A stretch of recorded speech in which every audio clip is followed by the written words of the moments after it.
তো কাল WPL এর ম্যাচ নম্বর ছিল 5। 22টা ম্যাচের মধ্যে 5টা ম্যাচ হয়ে গেছে, যেখানে গুজরাট জায়ান্টসের 3টা ম্যাচ হয়েছে, যেখানে 2টো হার এবং একটা জয় পেয়েছে। এর পাশাপাশি আমরা একটা খবর ঘোষণা করে দিতে পারি যে 22টা ম্যাচের মধ্যে 5টা ম্যাচ হয়ে গিয়েছে, যেখানে গুজরাট জায়ান্টসের 3টা ম্যাচ হয়ে গেছে, 2টো হেরে গেছে এবং একটা জিতে গেছে।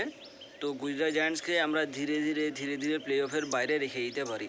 মানে গুজরাট জায়ান্টস হচ্ছে লুডো খেলায় সেই গুটি যার কোনো কাজ নেই, অর্থাৎ যে খেলতে খেলতে হারিয়ে যায় এবং খেলার পরে আমরা ঠিক আবার খুঁজেই পেয়ে যেতে গুজরাট জায়ান্টসের ধারণাটা আমরা সেভাবে দিতে পারি। মুম্বাই ইন্ডিয়ান্স অপরদিকে 2টো ম্যাচ খেলেছে, যেখানে তাদের প্লেয়াররা আদলা বদলি করে পারফরমেন্স দিচ্ছে, অর্থাৎ যে বোলাররা উইকেট নেবে সেই বোলারদের বা যে উইকেট নিবে সেই কিন্তু রান করবে। এটা মুম্বাইয়ের নীতি আছে, তুমি যদি উইকেট নাও তোমাকে রান করতে হবে, বা তুমি যদি রান করো তোমাকে উইকেট নিতে হবে, নইলে কিন্তু তোমাকে আমরা প্লেয়ার হিসেবে মানব না।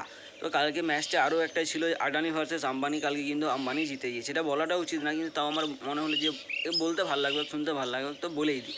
বাকি বাদ মুম্বাই ফ্যান্সদের জন্য তো একটা আশার আলো জেগে উঠেছে, যেখানে হ্যালি ম্যাথিউস, এমিলিয়া কের এবং আরও একজন প্লেয়ার মুম্বাইয়ের যার নাম রয়েছে নাটসেভার ব্রোন। তো কালকে 3জন মিলে যেরকম বল হাতে জ্বলে উঠেছিল, সেরকম কিন্তু ব্যাট হাতে গুজরাট জায়ান্টসকেও জ্বালিয়েও দিয়েছে। অর্থাৎ কালকে মুম্বাই ইন্ডিয়ান্স প্রথমে টসে জিতে যায় এবং টসে জিতে তারা চট করে সিদ্ধান্ত নিয়ে আমরা প্রথমে বল করব।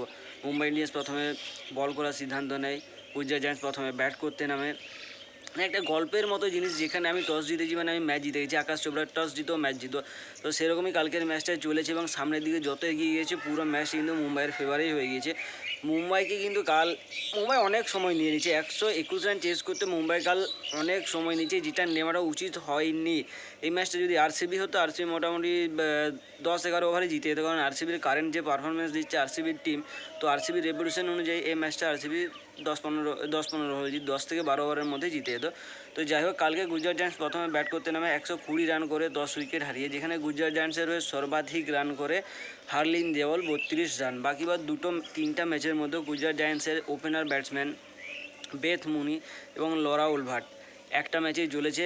প্রথম ম্যাচে চলেছিল বেথ মুনি, সেকেন্ড ম্যাচে লরা উলভাট এবং থার্ড ম্যাচে কেউই নেই। অর্থাৎ ধীরে ধীরে গুজরাট জায়ান্টসের ম্যাচ যত সামনের দিকে যাচ্ছে, গুজরাট জায়ান্টসের তরফ থেকে আলাদা আলাদা পারফরম্যান্স বেরিয়ে আসছে, কিন্তু গুজরাট জায়ান্টসের ফেভারে জিতের ফেভারে যাচ্ছে না, সেগুলো সবটা কিন্তু লুজিং টিমের ফেভারে চলে যাচ্ছে। তো গুজরাট জায়ান্টসের তরফ থেকে সর্বাধিক রান হার্লিন দেওয়াল, সেকেন্ড সর্বাধিক রান কাশভি গৌতম 20 এবং থার্ড হাইয়েস্ট স্কোর গুজরাটের তরফ থেকে সাহেলি সাদগ্রাহী 13 রানে নট আউট থাকে। এর থেকে আমরা বুঝতে পারি যে গুজরাট জায়ান্টসের পারফরমেন্স কোথা থেকে যাচ্ছে। 32 থেকে সিধা 20, 20 থেকে সিধা 13, অর্থাৎ প্রথমে 12, তারপর 9, এরপর যদি কেউ আসতো তাহলে তার 3, তারপর যদি কেউ আসতো তাহলে তার 1.5, এরকম ধরে পারফরমেন্স চলছে গুজরাটে।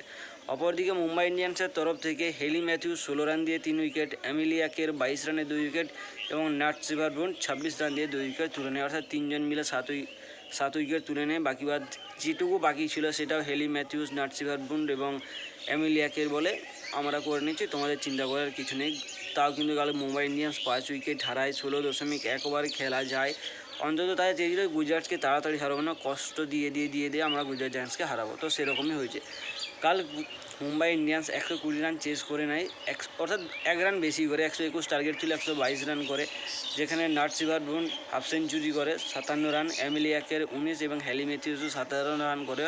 অর্থাৎ কাল যদি কষ্ট করে হলেও গুজরাট জায়ান্টস আর গোটা 30 রান বাড়তি করে দিত, তাহলে কিন্তু কাল মুম্বাই ইন্ডিয়ান্সের জন্য কষ্টকর হয়ে যেত, মানে কালকের ম্যাচটা আডানি ভার্সেস আম্বানি ম্যাচটা আরও জমজমাটে হয়ে উঠতো, ভিউয়াররা আরও দেখতো। কালকে তো খেলার পরও 2.2 কোটি লোক খেলা দেখছিল, কিন্তু কী দেখছিল আমি নিজেও জানি না। তো যাই হোক, কালকের ম্যাচে প্লেয়ার অফ দ্য ম্যাচ হয় হেলি ম্যাথিউস। বাকি বাদ গুজরাট জায়ান্টসের তরফ থেকে কাশভি গৌতম 15 রান দিয়ে 2 উইকেট তুলে নেয়, প্রিয়া মিশ্রা 40 রান দিয়ে 2 উইকেট তুলে নেয়, তানুজা কানভার 25 রান দিয়ে 1 উইকেট তুলে নেয়। প্রথম ম্যাচ বাদ দিয়ে প্রিয়া মিশ্রা কিন্তু পরপর 2টো ম্যাচেই 3টা এবং 2টো, অর্থাৎ 5 উইকেট নেয় 2 ম্যাচ খেলে। বাকি বাদ আজ চ্যাম্পিয়নশিপ শুরু হতে চলেছে নিউজিল্যান্ড ভার্সেস পাকিস্তানের মধ্যকার প্রথম ম্যাচ দিয়ে। কাল আমাদের ম্যাচ রয়েছে বাংলাদেশের এগেনস্টে। তো পাকিস্তান চিরকাল পাকিস্তানে রয়ে যাবে, যেহেতু টিম ইন্ডিয়া খেলার জন্য পাকিস্তান যাচ্ছেই না, তো পাকিস্তানের গাদ্দাফি স্টেডিয়াম বা পাকিস্তানের কোনো স্টেডিয়ামে টিম ইন্ডিয়ার পতাকা না দেওয়ার কারণে পাকিস্তানের সমর্থকরা বলছে কি নাকবি কিছু জায়গা,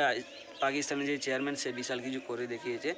তো দেখা যাক আমাদের টিম কালকে কীরকম খেলে। বাকি বাদ বাংলাদেশ তো প্রথমেই প্রেডিক্ট করে দিয়েছে ভারত ভার্সেস বাংলাদেশ ফাইনাল হবে, বাংলাদেশ সেখানে আমাদেরকে হারিয়ে দেবে। তোমরা এই বিষয়ে কতটা সহমত অবশ্যই তোমরা কমেন্ট বক্সে জানো। বাংলাদেশ কি সত্যি চ্যাম্পিয়ন্স ট্রফি ফাইনাল খেলবে এবং আমাদেরকে সত্যি কি হারিয়ে দিবে, মানে আমার কথাটা শুনে তো বিশাল ভয় লেগে গেছে ভাই। তোমাদের কি মতামত তোমরা অবশ্যই জানো, কারণ আমরা সমস্ত ম্যাচটা ভালো খেলে যদি বাংলাদেশের এগেনস্টে ফাইনালে হেরে যায় আমাদের তো ভাই খুবই লজ্জা লাগবে। বাকি বাংলাদেশের কী অবস্থা হয় বা আমাদের কী অবস্থা হয় সেটা আমরা কাল জানতেই পেরে যাবো। বাকি তো আমাদের রয়েছে পাকিস্তানের এগেনস্টে, সেখানে পাকিস্তানেরও অনেক বড় বড় কথা বা আমাদেরও অনেক বড় বড় কথা হয়। তো দুটোই দেখা যাবে। বাকি সুস্থ থেকে ভালো থেকে আসতে থেকে, এবং ভিডিওতে সাবস্ক্রাইব বাটন অবশ্যই প্রেস করে যাবে, ইটি করে যত খুশি জোর আছে তত খুশি দিয়ে। বাকি আজকের ভিডিও এখানে শেষ, কালকে এই সময় আবার দেখা হবে।